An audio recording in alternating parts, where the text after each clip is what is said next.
এ দুনিয়ার মানুষ,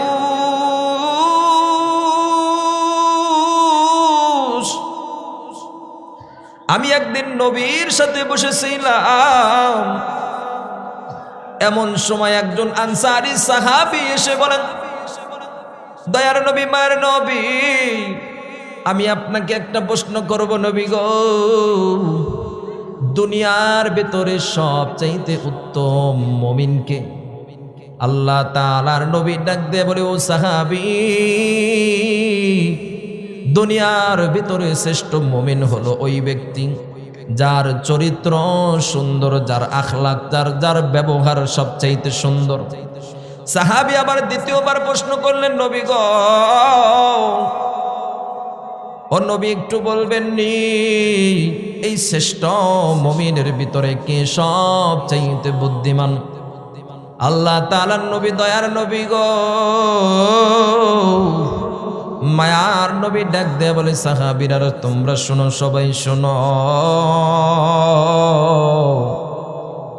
শ্রেষ্ঠ মুমিন ওই মুমিন, বুদ্ধিমান মুমিন ওই আমার উম্মত যার চলাফেরা, যার প্রতিটা ঘন্টায়, যার প্রতিটা মিনিটে, সেকেন্ডে সেকেন্ডে মৃত্যুর কথা স্মরণ হয় এবং ওই পরকালের জন্য মাল সামানা গুছাই। নবী ডাক দে বলে, ও সাহাবীরা, আমার চোখে এবং আল্লাহর চোখে, আমার কাছে এবং আল্লাহ তাআলার কাছে ওই ব্যক্তিটাই দুনিয়ার ভিতরে সবচাইতে বুদ্ধিমান। জোরে বলেন না সুবহানাল্লাহ। আমার ভাইরা, আমার বন্ধুগণ,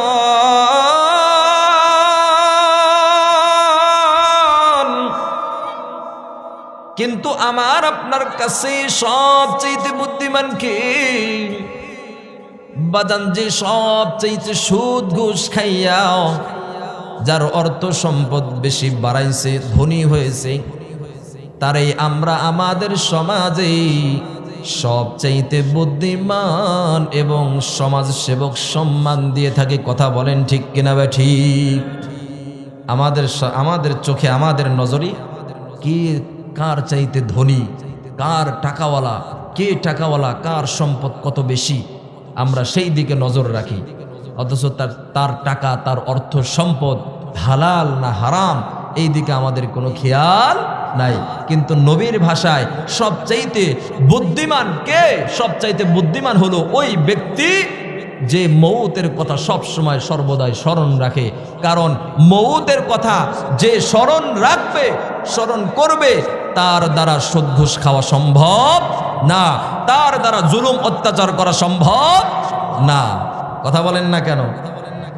সুদে ঘুষে জীবন কাটে, করে দুর্নীতি, সুদে ঘুষে জীবন কাটে, করে দুর্নীতি, ওই সমস্ত লোক হয় যদি মসজিদের সভাপতি। কথা বলে না রে, এ আছে না নাই? সুদে ঘুষে জীবন কাটে, করে দুর্নীতি, ওই সমস্ত লোক হয় যদি মসজিদের সভাপতি। ভাইরে, উচিত কথা কইতে গেলে, উচিত কথা কইতে গেলে মোল্লার চাকরি নাই, আছে না নাই? উচিত কথা কইতে গেলে মোল্লার চাকরি নাই, আমাদের কপালেতে শান্তি বুঝি না। এ মুসলমান কথা কয় না।